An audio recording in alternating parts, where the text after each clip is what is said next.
வாழ்க வையகம், வாழ்க வையகம், வாழ்க வளமுடன். குரு வாழ்க, குருவே துணை. தியானமே யோகம், யோகமே ஞானம். தமிழ் ஆனந்த யோகம். வாழ்க வளமுடன். இந்த இனிமையான மாலை வேளையில் சிறப்பானதொரு தவத்தை ஏற்றி அமைதியான மனநிலையில் சிந்தனை உரை நிகழ்வில் கலந்து கொண்டிருக்கும் மெய் என்பர்கள் அனைவருக்கும் மாலை வணக்கமும் வாழ்க வளமுடன் என்ற வாழ்த்துக்கள். இறைஞான ஆசிரியர் நன்மணியை அவர்கள் பார்வையில் வேதாத்திரிய தத்துவங்கள் பாகம் 3 சினம் எங்கிருந்து தோன்றியது, எப்படி இருக்கிறது என்ற தலைப்பில் சிந்திக்க இருக்கிறோம்.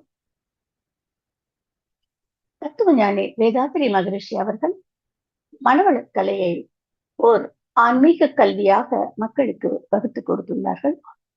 இக்கல்வியில் போதனைகளோடு மட்டுமல்லாமல் பயிற்சி முறைகளையும் இணைத்து பாடத்திட்டங்களாக கொடுத்துள்ளார்கள்.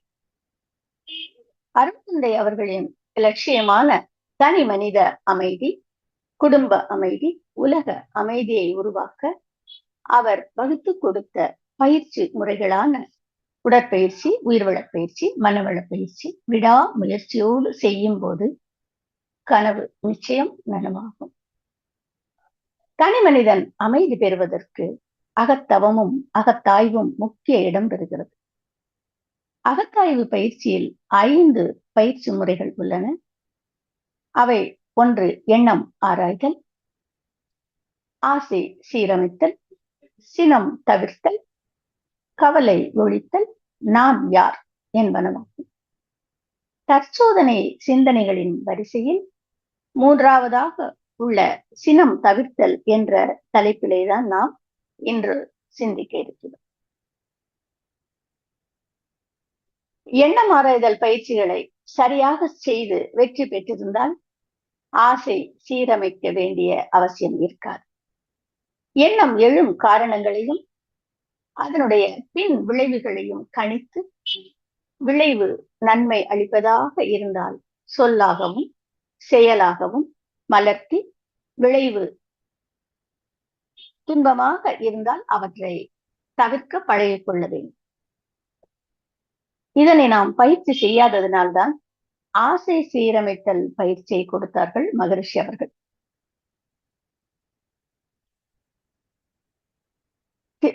தேவைகள், அதாவது உடல் இயக்க தேவை, புலன் இயக்க தேவை, அறிவு இயக்க தேவை. இந்த 3 தேவைகள். இதுல உடல் இயக்க தேவை, புலன் இயக்க தேவை 2ஐயும் நிறைவு செய்தால் மட்டுமே அறிவு இயக்க தேவை நிறைவு செய்ய முடியும். ஆசை தடைப்படும் போது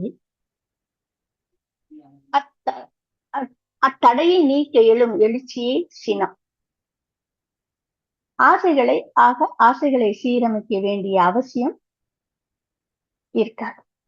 எண்ணம் ஆராய்தல் பயிற்சியை சரியாக செய்து வெற்றி பெற்றிருந்தால் எண்ணம் ஆராய்தலில் விடுபட்டவைகள் ஆசையாக, பேராசையாக மாறுகிறது. தேவைகள் நிறைவேறிய பின்னும் இன்ப அனுபவத்தில் மயங்கி பொருளையும் அனுபோகத்தையும் நாடுவதே துன்பம் தரத்தக்க ஆசை. இதுவே பேராசையாகும். மனதில் தேங்கி நிற்கக்கூடிய ஆசைகள் மற்றும் நிறைவேறாத ஆசைகள் என்பதின் அடுத்த பரிணாமமாக வருவது 2 உணர்வுகள். ஒன்று சினம், இன்னொன்று கவலை. ஆசைகளை சரியான வகையில் சீரமைத்திருந்தோமானால் சினம், கவலை 2 வருவதற்கு வாய்ப்பு மிகவும் குறைவு அல்லது வரவே வராது. சீரமைக்கப்படாத ஆசைகள் தான் சினமாகவும் கவலையாகவும் மாறுகிறது. அதாவது நிறைவேறாத ஆசைகள் இந்த 2 உணர்வுக்கும் காரணமாக உள்ளது. ஆசைகள் தேங்கி நிறைவேறுவதற்கு நாமே தடையாக இருக்கிறோம் என்று இருந்தால் அது கவலையாக மாறும். ஆசைகள் நிறைவேறுவதற்கு பிறர் தடையாக இருந்தால் பிறர் மீது வரக்கூடிய உணர்வு சினமாக வெளிப்படுகிறது. எண்ணங்களை ஆராய்ச்சி செய்து அதில் வெற்றி பெற முடியும். அதே போல ஆசைகளையும் சீரமைத்து ஓரளவிற்கு வெற்றி பெற முடியும். கவலையையும் ஒழிக்க முடியும். ஆனால் சினம் என்பதை மட்டும் தவிர்க்க வேண்டும் அப்படின்னு மகரிஷி சொல்றாங்க. ஏன்னா அது இயல்பாக வரக்கூடியது என்கிறார்கள். சினம் என்பது இயல்பானதாக இருப்பதால் அது எல்லாரிடமும் உருவாகத்தான் செய்யும். கவலைகளும் எல்லாத்துலயும் இருக்கு. ஆனா அது இயல்பாக உருவாகக்கூடியது அல்ல. கவலையே இல்லாதவங்க நிறைய பேர் இருக்காங்க. ஆனா சினம் இல்லாத ஞானிகளும் முனிவர்களும் மகான்களும் கூட இல்லை என்றே கூறலாம். உதாரணமாக விஸ்வாமித்திர முனிவரை சொல்லுவாங்க. மனிதன் பிறந்து வரும்போதே 2 உணர்வுகள் அவனோடு ஒட்டி வரக்கூடியதாக இருக்கிறது. அந்த 2 உணர்வுகள் என்ன? ஒண்ணு காமம், இன்னொன்று சினம். இந்த 2 உணர்வுகளும் இயல்பாக நம்மிடம் வந்தது. மற்ற உணர்வுகள் எல்லாம் சூழ்நிலைக்கு ஏற்ப நாமாக உருவாக்கி கொண்டது. பேராசை, கவலை, தீய எண்ணங்கள் என்பதெல்லாம் இவையெல்லாம் விலங்குகளிடம் இல்லை. ஆனால் இயல்பான உணர்வுகளான காமமும் சினமும் இருக்கிறது. கோடிக்கணக்கான வருஷங்களா வாழ்ந்த விலங்குகள் சேர்ந்து தன்மாற்றம் பெற்ற மனிதர்களுக்கும் அது இயல்பாக அப்படியே வந்துருச்சு. அதாவது அத்தனை ஜீவராசிகளுக்கும் பொதுவான இயல்பாக இருக்கிறது. சினம் என்பது எங்கு தோன்றியது என்ற கேள்விக்கு மகரிஷி நல்ல விளக்கம் கொடுக்கிறாங்க. அதாவது தாவரங்களுக்கு சினம் என்பது இல்லை. ஏன்னா அவைகள் இடம் விட்டு இடம் நகர்ந்து உணவு தேடுவது இல்லை. பூமியில் வேரூன்றி தன் தேவையை பஞ்சபூத சக்தியிலிருந்து அது ஏற்றுக்கொள்கிறது. அது பூமியில வேரூன்றிய இடத்துல நீரை எடுத்துக்கொள்ளும். அப்படி இல்ல அப்படின்ற பட்சத்துல, தண்ணி இல்லாத பட்சத்துல அது காஞ்சு அப்படி பட்டு போயிடும். ஆனால் 2ஆம் அறிவு எப்பொழுது வந்ததோ அப்பொழுது உணவுக்காக நகர்ந்து செல்லும் போது வழியில கிடைக்கிற உணவை ஒண்ணுக்கும் மேற்பட்ட, அதாவது 2ஆம் அறிவு அந்த புழு, ஒண்ணுக்கும் மேற்பட்ட அந்த புழுக்கள் அந்த உணவை உண்ண முயற்சி செய்யும் போது ஒன்றோடு ஒன்று மோதி உணவுக்காக சண்டை போடும்போது அங்கே சினம் என்பது உருவாகிறது. இப்படி 2 அறிவு குழுவினத்தில் ஆரம்பித்ததுதான் இந்த சினம். அது ஓரளவு சின்னதாகத்தான் இருந்திருக்கும். அதுக்கப்புறம் 3ஆம் அறிவு, 4 அறிவு, 5 அறிவு என வரும்பொழுது சினம் அதிகமாகி உச்ச கட்டத்திற்கு சென்றிருக்கலாம் அப்படின்னு சொல்லிட்டு நம்ம நன்மினிய இந்த புத்தகத்துல பதிவிடுகிறார்கள். 5 அறிவு ஜீவன்கள் உணவுக்காக போராடும் முயற்சியில சினம் கொண்டு ஒண்ண தாக்கி உணவை பறிச்சுக்குது. ஒரு விலங்கு கிட்ட இருந்து இன்னொன்னு அதை தாக்கி அது வச்சிருந்த உணவை இது பறிச்சு கொடுக்கிறது. அந்த தாக்குதலால கூட அது இறக்க கூட செய்துவிடும், செத்து கூட போயிடும். சினத்தின் அதிகபட்ச நிலைக்கு சென்ற விலங்குகளிடமிருந்து மனிதன் உருவானதால் சினம் அவனிடம் இயல்பாய் தொற்றிக் கொண்டது. அத்துடன் பேராசை, கெட்ட எண்ணங்கள், கடும் பற்று, கவலைகள் எல்லாம் நமது மூதாதையர்களிடமிருந்து பழக்க பதிவினால் நம்முடன் இணைந்து கொண்டது அப்படின்னு சொல்றாங்க. மனிதர்களிடம் ஏற்படும் சினத்திற்கும் 2 அறிவு ஜீவன் முதல் 5 அறிவு ஜீவன் வரைக்கும் ஏற்படும் சினத்திற்கும் வித்தியாசம் இருக்கு. தேவையின் அடிப்படையில் ஆசை தடைப்படும் போது அதற்கு போராடுவதற்காக சினப்படுவது விலங்கினங்கள். ஆனால் மனிதனும் பேராசைக்காக, பேராசை தடைப்படும் போது அதற்காக சினப்படுகிறான். மகிழ்ச்சியின் தத்துவப்படி தேவைகள் 3 என்பது மட்டும்தான் ஆசையாக இருக்க வேண்டும். மற்றவை எல்லாம் அனாவசியங்கள், ஆடம்பரங்கள் என்பதை நமக்கெல்லாம் தெரியும். அதைதான் இப்ப அறிவிக்கிறாங்க. மனிதர்களால் ஏற்பட்ட சமுதாய பதிவினால் உண்டான அலை இயக்கம் அந்த நாட்டின் மீது செயல்பட்டு அங்கே ஒரு சூழ்நிலையை உருவாக்கும். இது இயற்கையின் விளையாட்டு போல தெரிவதாக மகரிஷி பதிவிடுகிறார்கள். இது சமுதாய பதிவு. இப்போ ஒண்ணு நாமா திருந்தணும் அல்லது இயற்கையை திருந்துவதற்கான சூழ்நிலையை உருவாக்கி கொடுத்துரும். இப்ப தத்துவங்களை போதிச்சு யாரையும் நம்ம மாற்ற முடியாது. இப்ப கோடி பேர் இருக்காங்கன்னா அதுல ஒரு 100 பேர் தான் மாற்றங்களை கொண்டு வந்திருக்கிறாங்க அப்படின்னு சொல்லலாம். தேவைகளின் அடிப்படையில் சினம் கொள்ளும் போது அது பாவ பதிவாக மாறாது. தேவைக்கு மீறி நம்ம ஆசைப்பட்டு அண்ணனுடைய அடிப்படையில் சினம் கொள்ளும் போது அது நிச்சயமாக பாவ பதிவாக நமக்கு பதியும். ஆனா அந்த பாதிப்புகள், அந்த பாவ பதிவாக அதுக்கு உண்டான பாதிப்புகள் கண்டிப்பாக வரத்தான் செய்யும். சினத்தை உடல் பாதிக்காத அளவிற்கு நடிப்பாக பாம்பு சீறுவது போல் காட்ட வேண்டும் அப்படின்னு சொல்றாங்க. அது கூட சொல்லுவாங்க, ஒரு கிராமத்துல ஒரு பாம்பு ரொம்ப தொந்தரவு பண்ணிட்டு இருக்கு. அப்ப பாம்பை என்ன செய்யறாங்க, எல்லாரும் சேர்ந்து கல்லை வச்சு அடிச்சு அதுக்கு குத்துயிரும் கொலையுமா கிடைக்குது. அப்ப அதுக்கு அவரு அந்த ஒரு துறவி அவர் சொல்றாரு, நீ எதுக்கு இப்படி இது பண்ணிட்டு இப்படி கிடக்குற அப்படின்னு சொல்லும்போது நான் அவங்கள கடிச்சு அந்த பாவத்தை ஏற்றுக்கொள்ள விரும்பல அப்படின்னு அந்த பாம்பு சொல்லுது.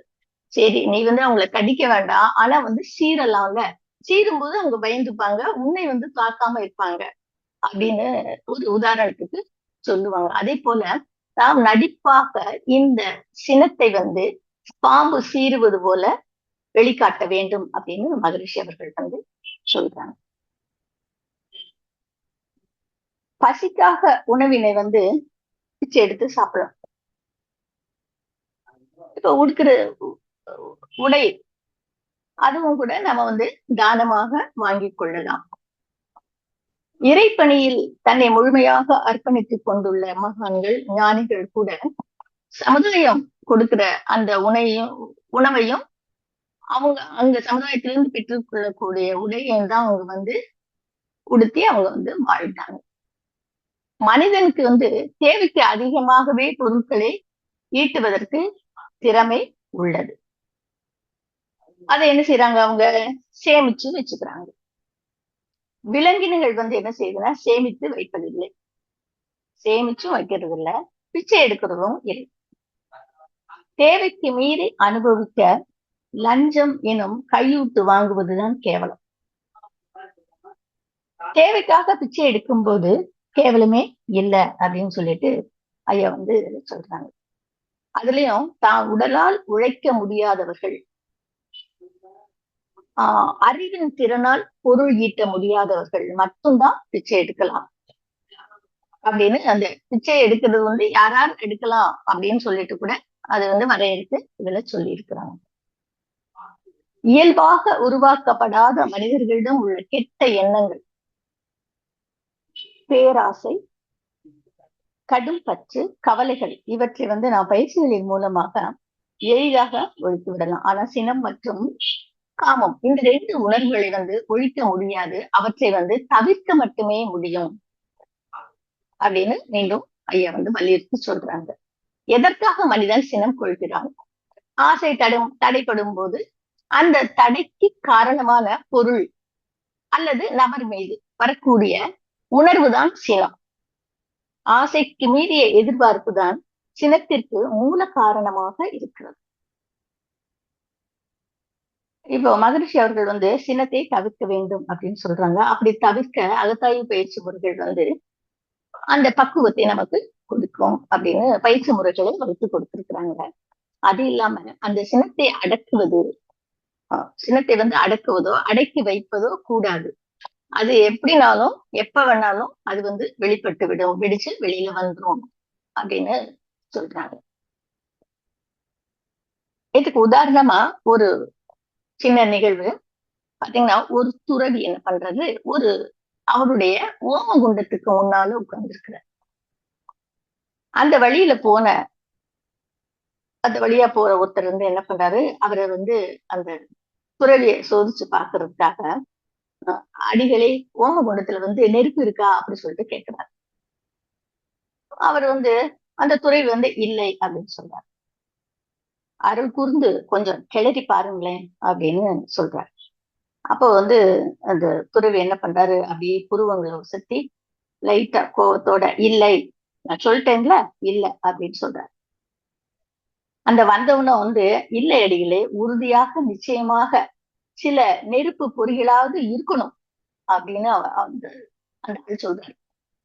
துறவிக்கு இன்னும் கொஞ்சம் கோபம் வந்துருச்சு, கொஞ்சம் ஹார்ஷாவே. நீ என்ன இப்படிப்பட்ட முட்டாளா நீ இருக்கிறியே அப்படின்னு சொல்லி அவரை திட்டுறாரு. அவன் விடாம சொல்றான், அடிகளே, நான் சில நெருப்பு பொறிகளை பார்க்கிறேன் அப்படின்னு சொல்றான். அப்ப நான் என்ன குருடனா அப்படின்னு அந்த துறவி கேட்கிறான். அப்பவும் விடாம, துறவிகளே, சில பொறிகள் ஜோதியாக மாறி தெரியுது அப்படின்னு அவன் சொல்றான். சுத்தமா பொறுமையை இழந்துட்டாரு அந்த துறவி. கண்களில் கோபத்தி அப்படியே பறக்குது. துறவிக்கு என்ன பண்றது அப்படின்னு தெரியல. எந்திரிச்சிட்டார். என்ன பண்றதுன்னு எந்திரிச்சு அவனை வந்து உதைக்கிறதுக்கு தயாராயிட்டார். இவன் என்ன செய்யறான், அவனை காப்பாத்திக்கிறதுக்காக வேகமா ஓடிட்டே சொல்றான், அடிகளே பாத்தீர்களா, நெருப்பு முழுக்க பற்றி எரிகிறது அப்படின்னு சொல்றான். அப்போ இந்த அடக்கி வைக்கப்பட்ட நெருப்பு எப்போது வேண்டுமானாலும் பற்றி எரியும். அப்போ இந்த மனதின் அடி ஆழத்தில் இந்த சினம் என்ற ஒன்று வந்து இயல்பாக இருப்பாக உள்ள இருக்கு. அத வந்து ஒரு வார்த்தைகளால அதை வெளிக்கொண்டு வர்றதுக்கு முடியும். அடக்கி வைக்கப்பட்ட அந்த நெருப்பு எப்ப வேணாலும் பத்தி எரியும். மனதை வந்து அடக்கக்கூடாது. அதே போலதான் கோபத்தையும். அடக்குவது அப்படிங்கிறதே வந்து ஒரு நோய் அப்படின்னு சொல்றாங்க. சொந்த மனச எல்லா வடிவங்களையும், நம்மளுடைய மனதை நாம எல்லா வடிவத்திலையும் எல்லா கோணங்களையும் நாம முதல்ல புரிஞ்சுக்கணும். உணர்வோட வாழணும், விழிப்போட வாழணும். அப்ப வந்து இந்த பொருள் அற்றது எது, அது தானாக முடிஞ்சு. இப்போ சினம் வரும்போது என்ன நடக்குது, யார் மேல சினம் வருது அப்படின்லாம் நம்ம இன்னும் கொஞ்சம் நல்லா பார்க்கலாம். மனிதனிடம் வந்து இயல்பாக உள்ள சினம் வந்து இறைத்தன்மையை அடையும் பொழுது அது முழுமையாக வெளியேறிவிடும். இத்தன்மையை நாம பெறணும் அப்படின்னு சொன்னா அன்பும் கருணையும் நமக்குள்ளாக மலர வேண்டும். இதுதான் வந்து நம்ம மகரிஷி அவர்கள் வந்து நமக்கு இரண்டு ஒழுக்க பண்பாடாக கொடுத்திருக்கிறாங்க. இப்ப துரியாதீத தவம் நாம செய்து அந்த தவம் நமக்கு சித்தி அடையும் பொழுது அந்த அன்பும் கருணையுமாக அந்த அன்பு வந்து நமக்குள்ளாக மலர்ந்து கருணையை நாம வெளிப்படுத்தக்கூடிய ஒரு நிலை நமக்கு, அந்த பக்குவம் நமக்கு நிச்சயமா கிடைக்கும். இதுதான் வள்ளுவரும் வந்து சொல்றாங்க. அருள் என்பதும் கருணை என்பதும் ஒண்ணுதான். அன்பின் வெளிப்பாடுதான் கருணை. அன்புதான் அருளாக மாறுகிறது. இந்த அன்பும் கருணையும் யாரிடத்துல இல்லையோ அவங்களுக்கு தான் அதிகமா கோபம் வரும். இப்போ துன்பம் வராம நாம காத்துக்கணும். வந்த துன்பத்திலிருந்து நாம மீளணும். அதுக்காக நம்ம ஒரு செயலை செய்யறோம். இப்போ சரியாக அது வந்து நிறைவேறாத பொழுது நமக்கு கோபம் வருகிறது. இப்ப பாருங்க, உதாரணமா பாத்தீங்கன்னா நம்ம மன்றத்துக்கு கூட ஆஹ் உடற்பயிற்சி, தவம் இது எல்லாத்தையும் நம்ம வந்து ரொம்ப சிரத்தையோட எல்லாருக்கும் வந்து சொல்லி கொடுக்கணும். அதை செய்ய வச்சு அதை சரி பண்ணி சரியான முறையில அவங்களுக்கு செய்ய வச்சு நம்ம வந்து அனுப்பணும். அவங்க வந்து என்ன பண்ணுவாங்க, திரும்ப ஒரு ஒரு வாரம் கழிச்சு வந்து, நான் 2 3 நாள்ல ஊருக்கு போயிட்டேம்மா, அங்க போய் பண்ணல. அப்புறம் மறந்து போச்சு. அப்படி இப்படின்னு சொல்லிட்டு ஒரு சாக்கு சொல்லுவாங்க. அப்புறம் திருப்பி என்ன சொல்லுவாங்க, திருப்பியும் நீங்க சொல்லித்தாங்க அப்படின்னு சொல்லுவாங்க. இப்போ அப்போ அந்த அந்த நேரத்துல நமக்கு வந்து கோபம் வரக்கூடாது. ஆனா வருது. ஏன்னா நாம வந்து அந்த அளவுக்கு அவங்க மேல ஒரு ஆஹ் அக்கறை எடுத்துக்கிறதுனால அவங்க சரியா செய்வாங்கன்ற ஒரு எதிர்பார்ப்பு இருக்கிறதுனாலதான் நமக்கு வந்து அந்த மாதிரி கோபம் வருது. இப்போ வந்து பாத்தீங்கன்னா உதாரணமா ஒரு அம்மா வந்து கை வலின்னு வந்தாங்க. இந்த உடல் தவம் செஞ்சு இப்ப பாதிக்கு மேல நல்லா குறைஞ்சிச்சுமா, ரொம்ப நன்றி அப்படி சொல்லிட்டு திரும்ப வந்து செய்வாங்க. கிளாஸ்க்கு வருவாங்க, கொஞ்ச நாள் வருவாங்க மன்றத்துக்கு. ஆனா தொடர்ந்து அப்புறம் செய்வாங்க. கைவலி சரியாச்சுல, அதுக்கு மேல சரியானோடனே அத அப்படி செய்யாம விட்டுருவாங்க. இப்போ இன்னைக்கு யாரெல்லாம் உடல் தவம் செஞ்சீங்க அப்படின்னு சொல்லிட்டு நம்ம மன்றத்துல கேட்கும்போது ஒரு 15 18 பேர் உட்கார்ந்து இருந்தாங்கன்னா ஒரு 10 பேர் தான் கை தூக்குவாங்க. சில சமயத்துல பாத்தீங்கன்னா ஒரு 4 பேர் தான் கை தூக்குவாங்க. இன்னைக்கு நான் ஒண்ணுமே பண்ணல அப்படி சொல்லுவாங்க. அப்போ இது எல்லாத்தையும் வந்து நாம இந்த சினம் தவிர்த்தல் பயிற்சியை செஞ்சு அந்த இடத்துல சினம் வராம நம்ம தவிர்த்துக்கணும்னு முதல்ல நமக்கு தோணும். இப்ப வந்து எனக்கு பாத்தீங்கன்னா இந்த 2017க்கு அப்புறம் வந்து அந்த மாதிரியான கோபம் வந்து வர்றதில்லை. சொல்லித் தர்றது நம்மளுடைய கடமை. இது வந்து ஆஹ் அதை செய்து பயனடைகிறது அப்படிங்கிறது அவங்களுடைய பொறுப்பு அப்படின்னு ஒரு இந்த கான்செப்ட் வந்து நண்பனி வந்து எங்களுக்கு திடமா சொல்லி கொடுத்துருக்குறாங்க. அதனால நான் வந்து இப்பெல்லாம் அதை பத்தி எல்லாம் கோபம் நம்மளுடைய கடமையை நம்ம வந்து செய்வோம் அப்படின்னு அந்த விஷயத்துல கோபம் நமக்கு இப்போ எனக்கு வர்றதில்லை. மகரிஷி சொன்னதும் இப்ப நினைக்கிறது, விதைப்பது நம்ம கடமை. அது எப்ப வேண்டுமோ அது முளைச்சு வெளியில வரும். மகரிஷி அவர்கள் வந்து சினத்தை பற்றி சொல்லும்போது உங்களுக்கு யார் மேல எல்லாம் கோபம் வருது, அவங்களை எல்லாம் வரிசைப்படுத்தி எழுதுங்க அப்படி சொல்லிட்டு சொல்லுவாங்க. நம்ம சினம் தவிர்த்த பயிற்சியிலையும் நம்ம பேராசிரியர்கள் நம்மளை வந்து அப்படிதான் எழுதி சொல்லுவாங்க. அப்ப வந்து அதிகமாக நம்மளை வந்து சினப்படுத்துவர் முதலாகவும் அதுக்கப்புறம் குறைவாக அப்படியே நம்ம வந்து வரிசையா நம்மள எழுதி சொல்லுவாங்க. அப்போ அந்த கோவப்படுத்துறவங்களுடைய எண்ணிக்கை வந்து ரொம்ப பேரா இருந்தா கூட முதல்ல ஒரு 10 பேரை மட்டும் எழுதுங்க அப்படி சொல்லிட்டு சொல்லுவாங்க. இதே மாதிரி மகரிஷி அவர்கள் வந்து இந்தியாவுல மட்டும் இல்லாம பல வெளிநாடுகளுக்கு போயிருக்கிறப்ப கூட அங்கேயும் இந்த மாதிரி அகத்தாய்வு பயிற்சிகள், அஹ் சிந்தனை உரைகள் ஐயா மகரிஷி அவர்கள் கொடுக்கும் போதும் அங்க ஒரு 50 பேரு அங்க உட்கார்ந்து இருந்தாங்கன்னா இந்த மாதிரி ஐயா மகரிஷி வந்து எழுத சொல்லுவாங்களாம். இந்த சின்னத்துத்தல் பயிற்சிக்கு அப்படி எழுத சொல்லுவாங்களாம். அப்படி எழுத சொல்லும் போது இந்த சைடு பெண்கள் எல்லாரும் வந்து அவங்களுடைய கணவர் பெயரையும், ஆண்கள் எல்லாம் வந்து அவங்களுடைய மனைவியின் பெயரையும் தான் முதல்ல எழுதியிருந்தாங்க. அதுக்கப்புறம் அடுத்ததாக மகரிஷி வந்து ஒரு கேள்வியை கேட்கிறாங்க. அதே போல உங்களுக்கு துன்பம் போக்கும் செயல்களை, நன்மை உண்டாக்கும் செயல்களை அதிகபட்சமாக யார் செய்யறாங்க, அவங்களையும் நீங்க வரிசைப்படுத்தி எழுதுங்க அப்படின்னு சொல்லிட்டு மகரிஷி சொல்லும் போது அதுலயும் பாத்தீங்கன்னா இந்த கணவன் வந்து மனைவி பெயரையும் மனைவி வந்து கணவன் பெயரையும் தான் எழுதியிருந்தாங்க.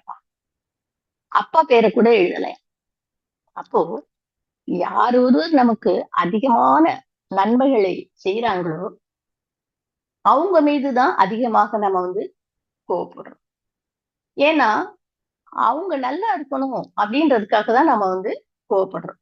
அதே போல எதிர்பார்ப்பும் அவங்கள்ட்ட தான் நம்ம வைக்கிறோம். அந்த எதிர்பார்ப்பு நிறைவேறாதனாலதான் நமக்கு வந்து அதுதான் கோபமாக நமக்கு வெளிப்படுது.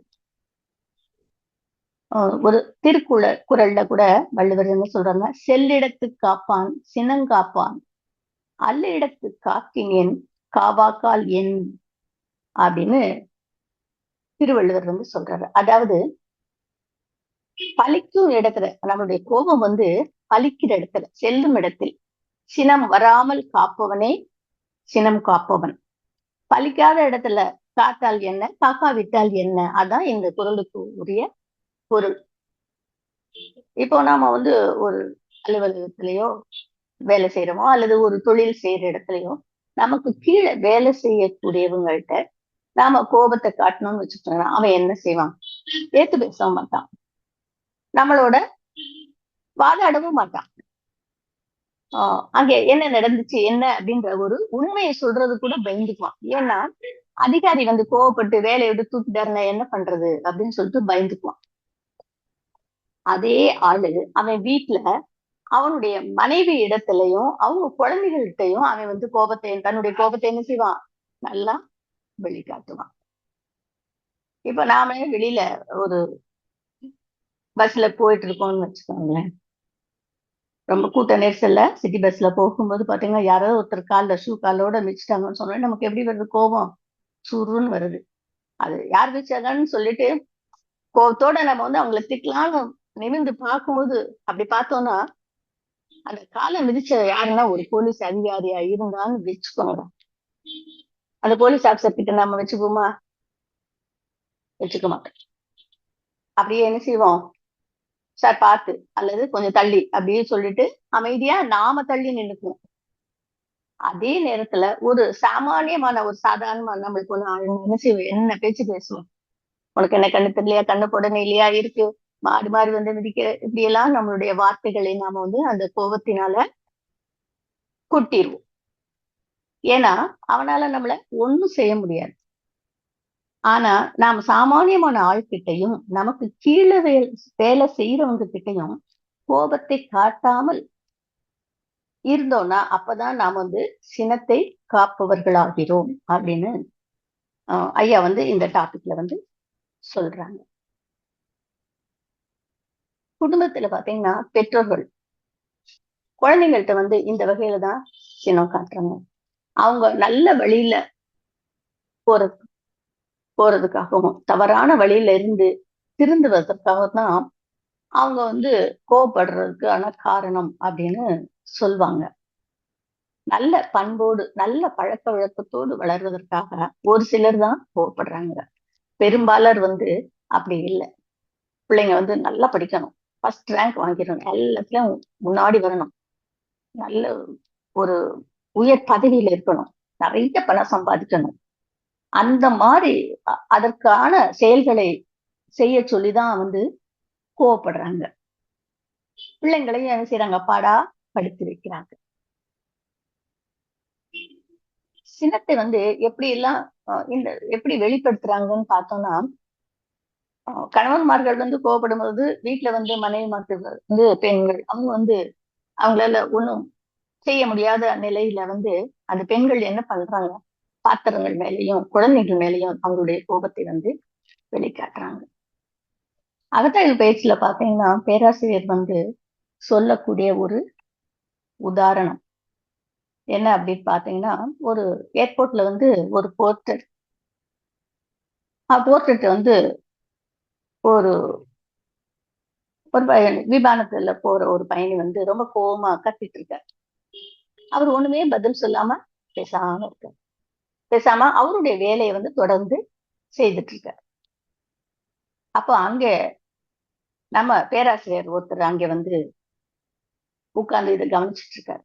அவர் என்ன பண்றாரு? அந்த போர்ட்டரை கூப்பிட்டு, ஐயா நாங்க வந்து சினம் தவிர்த்தல் பயிற்சி எடுத்திருக்கோம், அதே பயிற்சியை இப்ப வந்து நாங்க வந்து பேராசிரியர் அப்படின்ற ஒரு பட்டத்தையும் வாங்கிட்டு மத்தவங்களுக்கு அதையும் நாங்க சொல்லி கொடுத்துட்டு இருக்கோம்.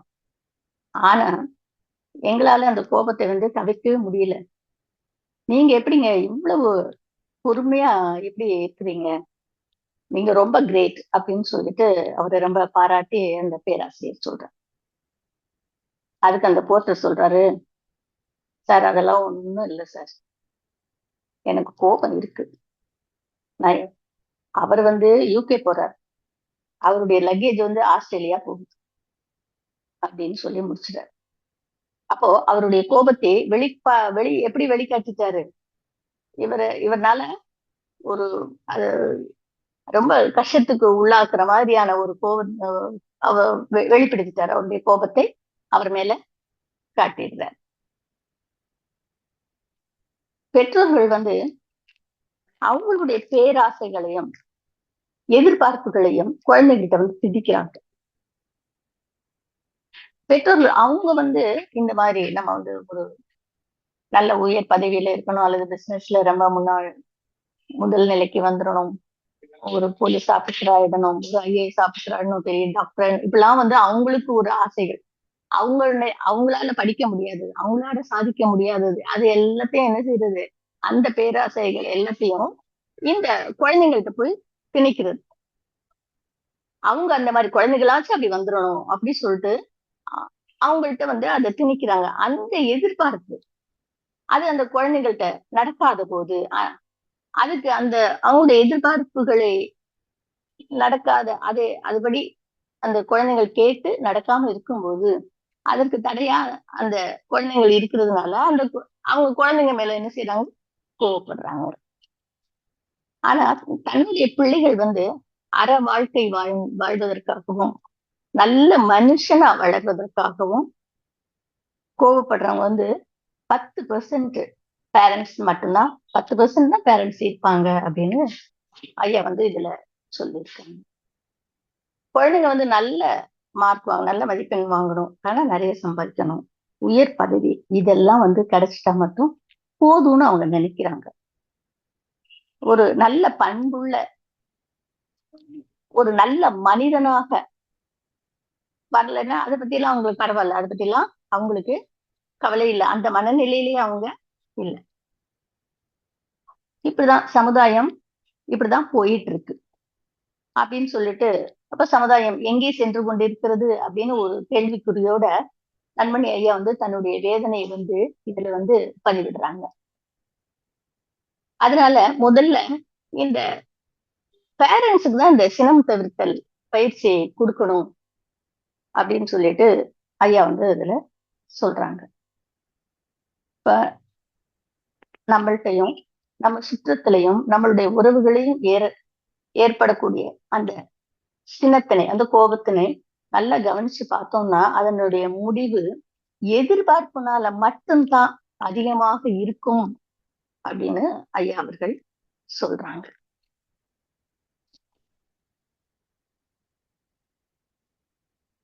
இன்னும் பாத்தீங்கன்னா இந்த கோபம் அப்படிங்கிறது நமக்குள்ளாகவே அது இருப்பாக இருக்கிறது அப்படின்றதுக்கு இன்னொரு ஒரு உதாரணமாக ஒரு ஐயா சொன்ன அந்த உதாரணம் தான். ஒரு துறவி வந்து என்ன பண்றாரு, ஒரு தியானம் தியானம் பண்ணி இறைவனை நெருங்கிடணும், இறைவன் இறைவன் கிட்ட நெருங்கி போயிடணும் அப்படின்னு ஒரு அமைதியா ஒரு தியானம் பண்ணணும்னு அவர் நினைக்கிறார். அவர் தங்கி இருக்கக்கூடிய அந்த ஒரு ஆலயத்துக்கு ஒதுக்குப்புறமா இருக்கிற ஒரு தோப்புக்கு போறார். அங்க போனா அந்த தோப்புல வந்து இந்த கால்நடைகள், அந்த பறவைகள், அதனுடைய சத்தம் வந்து அவருக்கு வந்து அந்த அமைதியை வந்து கெடுக்குது. அவருக்கு தியானத்துக்கு அது தடையாக இருக்கு. அப்ப என்ன பண்றாரு அவரு, அங்க வந்து ஒரு பரந்த ஒரு பெரிய ஏரி ஒண்ணு இருக்கு. அந்த ஏரியில ஒரு படகுல வந்து ஒரு துடுப்ப போட்டுட்டு ஏரியோடைய நடுப்பகுதிக்கு அவரு போறார். அப்ப வந்து அங்க வந்து ஒரு நிசப்தமா இருக்கு. அப்போ அவருக்கு இந்த துறவிக்கு வந்து ரொம்ப நிம்மதியா அவர் ஃபீல் பண்றார். அப்படியே தியானத்துல ஆழ்ந்து போயிடுறார். ரொம்ப நேரம் ஆயிடுச்சு. அவருக்கு வந்து அப்படியே கடவுளை நெருங்கக்கூடிய அனுபவம், ஒரு அந்த ஒரு ஒரு பரவசத்துல ஆழ ஆழ்ந்து போகக்கூடிய ஒரு நிலை. அப்ப பாத்தீங்கன்னா திடீர்னு அவரு தடுமாறி படகுக்குள்ள அப்படி விழுந்துடுற விழவும் அப்ப தியானம் வந்து அவருக்கு வந்து கலைஞ்சிருது. ஆனா அவர் என்ன பண்றாரு, கண்ணை மட்டும் திறக்கல, தியானம் கலைஞ்சிருச்சு. அந்த படகு வந்து ஏதோ ஒரு இன்னொரு ஒரு படகு மேல மோதுன மாதிரி அவர் வந்து ஃபீல் பண்றாரு. அப்ப அவர் என்ன என்ன சொல்றாரு, கண்ணை திறக்காம அந்த படகோட்டியின் மீது அவருக்கு கோபம் வருது. கோபம் வந்துச்சு. கோபம் வரவும் என்ன பண்றாரு, கண்ணை திறந்து பார்க்க பார்த்தா அவருக்கு ஒரு ஆச்சரியம். ஏன்னா படகுல யாருமே இல்லை. ஏன்னா இவர் தானே ஊட்டிட்டு வந்தாரு. படகு துடு போட்டு வந்தாரு. அதனால யாருமே இல்லை. வெறும் படகு. அந்த கணத்துலதான் அவர் வந்து தன்னை உணர்கிறார். கோபம் அப்படின்னா என்ன அப்படின்றத அப்பதான் அவர் உணர்ந்து பார்க்கிறார். கோபம் என்பது எனக்குள்ளதான் எப்போதும் இருக்கிறது. அதை கொண்டு வர்றதுக்கு ஏதோ ஒரு பொருள் வந்து என்னை தூண்ட வேண்டி இருக்கு. அந்த தூண்டுதலை கொள்வதற்கு தெரிஞ்சா எனக்கு எப்போதுமே கோபம் வராது. அந்த அந்த அந்த தூண்டுதலை வந்து நாம வந்து ஃபேஸ் பண்ணா போதும். நமக்கு கோபம் எப்பவுமே வராது அப்படின்றத வந்து அவரு அந்த செகண்ட் அவரு புரிஞ்சுக்கிறாரு. அவருக்கு அது ஒரு அற்புதமான ஒரு தியான அனுபவமாக இருக்கிறது. அதுக்கப்புறம் அவர் வந்து கோபத்தை தூண்டி விடுற மாதிரி ஏதாவது சம்பவம் நடந்துச்சுன்னா அந்த வெற்று படகு அந்த கோபம் எனக்குள்ளேதான் இருக்கிறது. அப்போ அந்த சாத்தான், அந்த கோபம் என்ற அந்த சாத்தானை வந்து நான் வந்து வெளியில அனுப்ப மாட்டேன். அது வந்து அப்படின்னு தனக்குள்ளேயே அவரு சொல்லிக்குவாராம். இது வந்து இந்த ஒரு இந்த கதையின் கூட வச்சுக்கலாம். இந்த கதையின் மூலமாக வந்து நமக்கு வந்து தெளிவாக தெரியுது. இந்த கோபம் அப்படின்றது வந்து நமக்குள்ளேதான் இருப்பாக பதிஞ்சு இருக்கு. அதை தூண்டி விடக்கூடிய ஒரு பொருளோ ஒரு நபரோ இருந்துச்சுன்னா அதை வந்து அந்த நேரத்துல நம்ம ஃபேஸ் பண்ண மட்டும் தெரிஞ்சா போதும். நாம வந்து சினம் வராமல் தவிர்த்து கொள்ள முடியும் அப்படின்றது இதன் மூலமாக நாம வந்து தெரிஞ்சுக்கலாம். அந்த துறவி போல அந்த சினம் அப்படின்ற சாத்தானை வந்து நாம வெளிக்கொண்டு வராம சினமே எழாமலும் நம் மனதை பக்குவப்படுத்த முறையாக இந்த சினம் தவிர்த்தல் பயிற்சியை நாம் செய்து சினத்தை தவிர்த்துக் கொள்வோம் என்று கூறி இந்த உரையினை நிறைவு செய்து கொள்கிறேன். வாய்ப்பளித்த தமிழ் ஆனந்த யோக அறக்கட்டளைக்கு நன்றி. இறைக்கும் குருவுக்கும் நன்றி. இதுவரை பொறுமையுடன் செவிமடுத்த அன்பர்கள் அனைவருக்கும் நன்றி. வாழ்க வளமுடன். வாழ்க வளம்.